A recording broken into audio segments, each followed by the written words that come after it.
He had so many disciples. One day, one of the prominent disciples was Kanakadasa. Prabhuji and Mataji Mishmani. Kanakadasa was very, Vyasa Rajatirtha was very fond of Kanakadasa.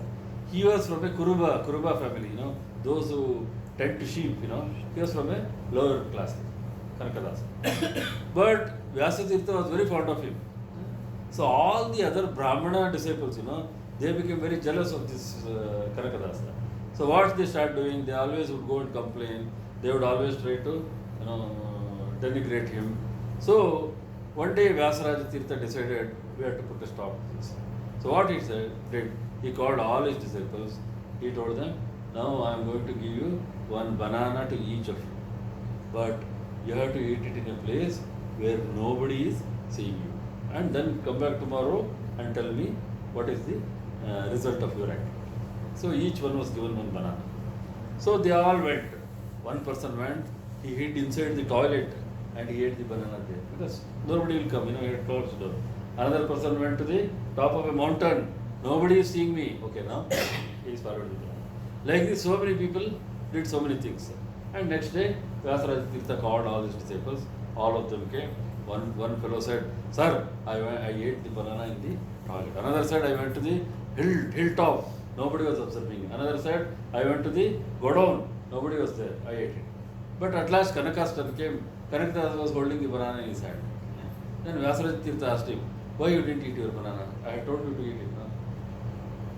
Then Kanakadasa told, Maharaj, I could not find a place where I didn't feel the presence of Lord Sri Krishna. That's why I didn't eat the banana. See what is the level of maturity and level of realization he had. He said, I could not find a place where I didn't feel the presence of God, Sri Krishna. Why? That's why we say Krishna is omnipotent, omnipresent, and he is omniscient. Omnipotent means he is completely powerful and free to do anything. That's why some people, this atheistic class of people, they ask a question. Can Krishna, once somebody went to Srila Prabhupada and asked a question, can Krishna create a stone which is so heavy that he himself cannot lift it? See, this is a very loaded question. Can Krishna create a stone so heavy that he himself cannot lift it?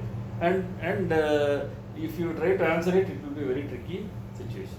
Then Prabhupada said, yes, Krishna can produce a stone which he cannot lift it. It is so heavy, but still he will lift it. Now then they kept quiet. So Lord is omnipotent. And omnipresent means there is not a place where you cannot find God.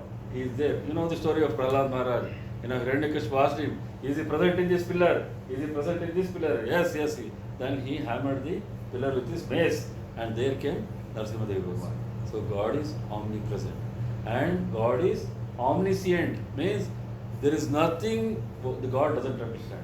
Even if thought comes in your consciousness, that is known to Krishna. So nothing you can hide. So these are the three attributes of Krishna: omnipotent, omnipresent, and omniscient. So Vyasaraja Tirtha, then he lauded Kanakadasa and called all other disciples. See, this is Kanakadasa for you.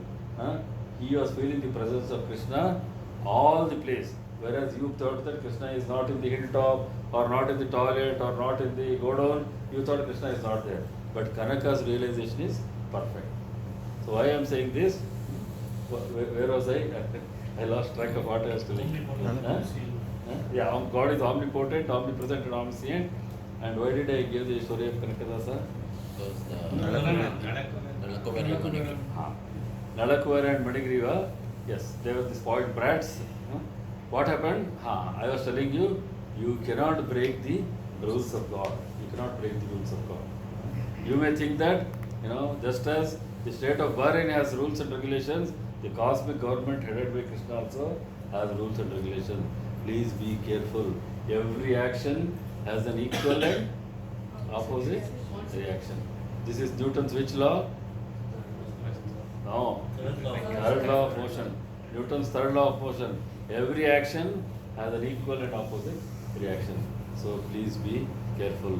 Don't break the laws of the cosmic government. You will have to regret for it later, correct? And you may ask me, Prabhu,